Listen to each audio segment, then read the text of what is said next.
Hello students, मैं doctor Archana Anupam, pre law 2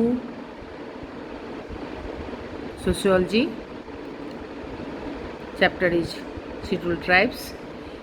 unit is अनुसूचित जातियों के संबंध में संवैधानिक व्यवस्थाएं, constitutional provisions regarding schedule tribes.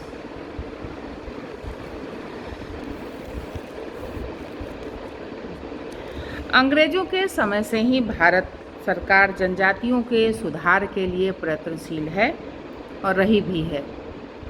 British सरकार ने उन्हें आधुनिक चिकित्सा की सुविधा उपलब्ध कराई, जिससे उनकी मृत्यु दर में कमी हुई। अंग्रेजों ने उनके अमानवीय रीति रिवाजों पर भी प्रतिबंध लगाया।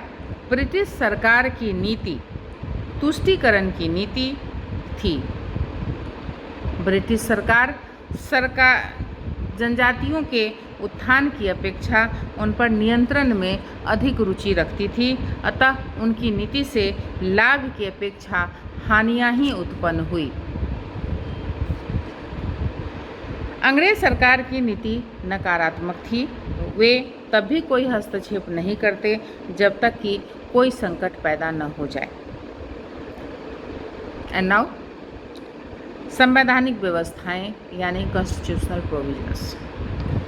स्वतंत्रता प्राप्ति के बाद स्वाधीन भारत के संविधान में जनजातियों एवं पिछड़े वर्ग के उत्थान के लिए आर्थिक, सामाजिक एवं राजनीतिक न्याय, विचार, अभिव्यक्ति, विश्वास, मान्यता एवं धर्म की स्वतंत्रता और प्रतिष्ठा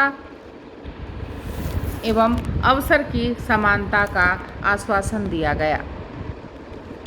संविधान में मूल अधिकारों का उल्लेख किया गया, जो नागरिकों को विश्वास दिलाते हैं कि धर्म, वर्ग, लिंग, जाति एवं प्रजाति के आधार पर भेदभाव नहीं बरता जाएगा। इससे जनजातियों के प्रति अब तक बढ़ते गए भेदभाव की समाप्ति होती है। संविधान में नीति निर्देशक तत्वों का उल्लेख किया गया है, जिनमें कहा गया है कि राज्य कमजोर वर्ग के लोगों, विशेषकर अनुसूचित जातियों एवं जनजातियों के शैक्षणिक एवं आर्थिक हितों को बढ़ावा देगा तथा उन्हें सामाजिक अन्याय एवं शोषण से भी सुरक्षा प्रदान करेगा। संविधान में जनजातियों के लिए 2 प्रकार की व्यवस्था की गई है: संरक्षी एवं विकासी, यानी प्रोटेक्टिव एवं प्रोमोटिव प्रोविजंस। संरक्षी प्रावधानों का उद्देश्य जनजातीय हितों की सुरक्षा करना है और विकासी प्रावधानों का उद्देश्य उन्हें प्रगति के अवसर प्रदान करना है। इन दोनों प्रावधानों का उल्लेख करने वाले संविधान के अंश कुछ इस प्रकार हैं। पहला, संविधान के 12वें भाग के 275 अनुच्छेद के अनुसार केंद्रीय सरकार राज्यों को जनजातीय कल्याण एवं उनके उचित प्रशासन के लिए विशेष धन राशि देगी। नेक्स्ट, संविधान के 15वें भाग के 325 अनुच्छेद में कहा गया है कि किसी को भी धर्म, प्रजाति, जाति एवं लिंग के आधार पर मताधिकार से वंचित नहीं करेंगे। नेक्स्ट, 16वें भाग के 330 एवं 332वें अनुच्छेद में लोकसभा एवं राज्यसभा एवं राज्य विधानसभाओं के अनुसूचित जातियों एवं अनुसूचित जनजातियों के लिए स्थान सुरक्षित रखे जाएंगे। नेक्स्ट, 335वां अनुच्छेद यह आश्वासन देता है कि सरकार नौकरियों में इनके लिए स्थान सुरक्षित रखेगी। नेक्स्ट, 338वें अनुच्छेद में राष्ट्रपति द्वारा अनुसूचित जातियों एवं जनजातियों के लिए विशेष अधिकारी की नियुक्ति की व्यवस्था की गई है। यह अधिकारी प्रति वर्ष अपना प्रतिवेदन प्रस्तुत करेगा। नेक्स्ट, 5वीं अनुसूची में जनजातीय सलाहकार परिषद की नियुक्ति की व्यवस्था है, जिसमें अधिकतम 20 सदस्य हो सकते हैं, जिनमें से 3/4 सदस्य राज्य विधानसभाओं के अनुसूचित जातियों के होंगे। नेक्स्ट, अनुच्छेद 324 एवं 244 में राज्यपालों को जनजातियों के संदर्भ में विशेषाधिकार प्रदान किए गए हैं। नेक्स्ट, संविधान में कुछ अनुच्छेद ऐसे भी हैं जो मध्य प्रदेश, छत्तीसगढ़, असम, बिहार, झारखंड, उड़ीसा आदि के जनजातीय क्षेत्रों के लिए विशेष सुविधाएं देने से संबंधित हैं। इन लोगों के लिए नौकरी में प्रार्थना पत्र देने एवं आयु सीमा में भी छूट दी गई है। शिक्षण संस्थाओं में भी इन्हें शुल्क से मुक्त किया गया है एवं कुछ स्थान इनके लिए सुरक्षित रखे गए हैं। नेक्स्ट, 93rd यानी 93वां संवैधानिक संशोधन, जो कि 2005 में हुआ था, निजी शिक्षण संस्थानों, अल्पसंख्यक शिक्षण संस्थानों को छोड़कर में अनुसूचित जनजाति, जाति एवं सामाजिक एवं शैक्षणिक दृष्टि से पिछड़े वर्गों को आरक्षण का लाभ देना है। संविधान में रखे गए विभिन्न प्रावधानों का उद्देश्य जनजातियों को देश के अन्य नागरिकों के समकक्ष लाना है, उन्हें देश की मुख्य धारा से जोड़ना तथा एकीकरण करना है, जिससे कि देश की आर्थिक एवं राजनीतिक व्यवस्था के वो भागीदार बन सके।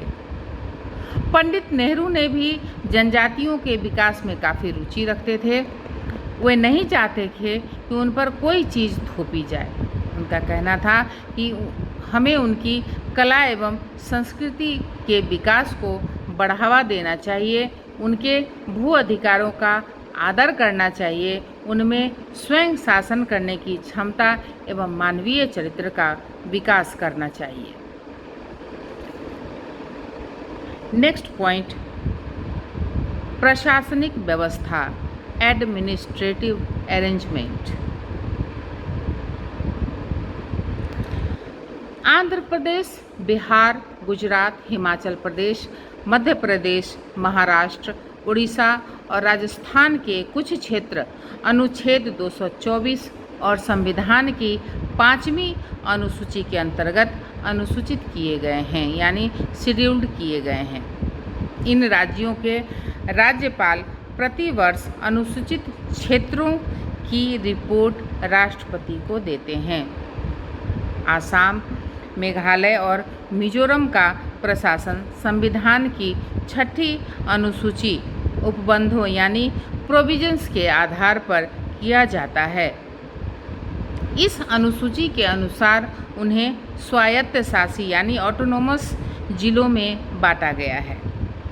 इस प्रकार के 8 जिले हैं। असम के उत्तरी कछार पहाड़ी जिले तथा मिकिर पहाड़ी जिले, मेघालय के संयुक्त खासी, जयंतिया, जोबाई और गारो पहाड़ी जिले तथा मिजोरम के चकमा, लाखेर और पावी जिले हैं। प्रत्येक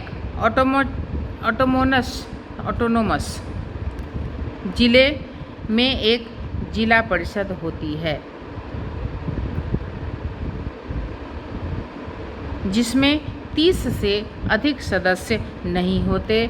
इनमें 4 मनोनीत हो सकते हैं और शेष का चुनाव होता है, वो भी वयस्क मताधिकार के आधार पर।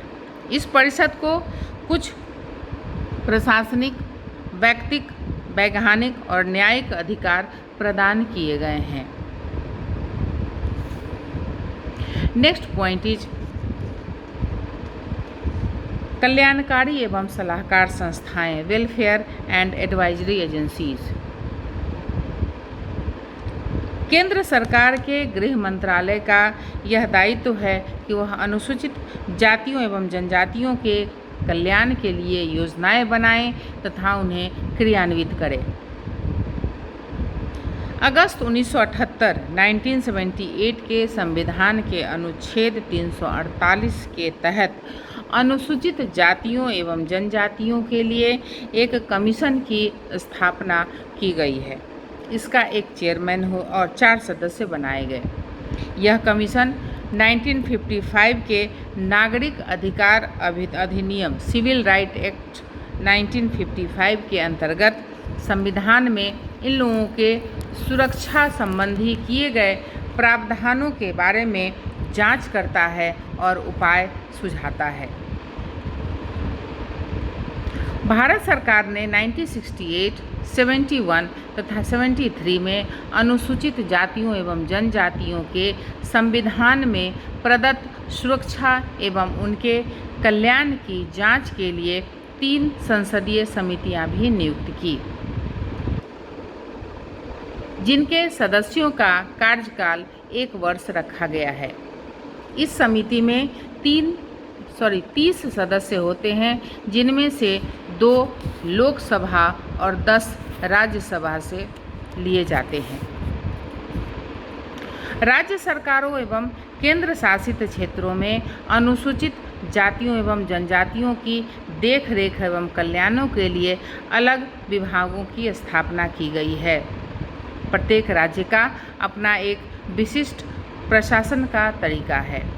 बिहार, मध्य प्रदेश और उड़ीसा के संविधान के अनुच्छेद 164 के अंतर्गत अनुसूचित जनजातियों के कल्याण के लिए अलग मंत्री नियुक्त किए जाते हैं। कुछ राज्यों में केंद्र की भांति संसदीय समितियों के समान विधान मंडलीय समितियां बनाई जाती है।